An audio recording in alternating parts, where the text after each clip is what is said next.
పాకిస్తాన్లో జరుగుతున్న ఛాంపియన్స్ ట్రోఫీకి ఉగ్రవాదుల నుంచి ప్రమాదం ఉందని ఆ దేశ నిఘా వర్గాలు గుర్తించాయి. మ్యాచ్లను చూసేందుకు వచ్చే విదేశీ క్రికెట్ అభిమానుల లక్ష్యంగా ఐఎస్కేపీ ఉగ్ర సంస్థ కిడ్నాప్లకు పాల్పడొచ్చని హెచ్చరికలు జారీ చేశాయి. ఇప్పటికే స్లీపర్ సెల్స్ అనేక చోట్ల రెక్కీలు నిర్వహించాయని గుర్తించాయి. నిఘా వర్గాల హెచ్చరికల నేపథ్యంలో పాకిస్తాన్ భద్రతా బలగాలు లాహోర్, రావల్పిండిలలో భద్రత కట్టుదిట్టం చేస్తున్నట్లు సమాచారం.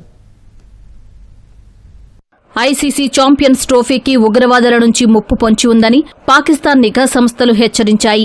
ఐసీసీ అనుబంధ సంస్థ Islamic state of Khorasan province ISKP ఉగ్రవాదులు మ్యాచ్లను చూసేందుకు వచ్చే విదేశీయులను కిడ్నాప్ చేయాలని భావిస్తున్నట్లు పాక్ నిఘా సంస్థలు గుర్తించాయి. ముఖ్యంగా చైనా, అరబ్ దేశస్థులను లక్ష్యంగా చేసుకోవాలని ముష్కరులు యోచిస్తున్నట్లు సమాచారం. ఈ మేరకు పోర్టులు, ఎయిర్పోర్టులు, కార్యాలయాలు, సందర్శక ప్రాంతాల్లో ఐఎస్కేపీ స్లీపర్ సెల్స్ రెక్కి నిర్వహించినట్లు నిఘా సంస్థలు గుర్తించాయి.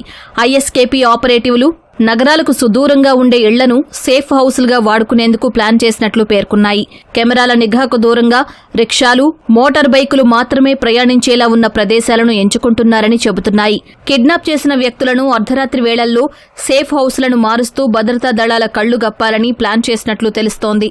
విదేశీయులపై జరిగే దాడుల తీవ్రతను తగ్గించి చూపిస్తుందని పాక్పై ఇప్పటికే అపవాదు ఉంది. 2024లో చైనా ఇంజనీర్లపై షాంగ్లాలో జరిగిన దాడి, 2009లో శ్రీలంక క్రికెట్ టీంపై దాడి జరిగిన వేళ పాక్ ఇలానే వ్యవహరించింది.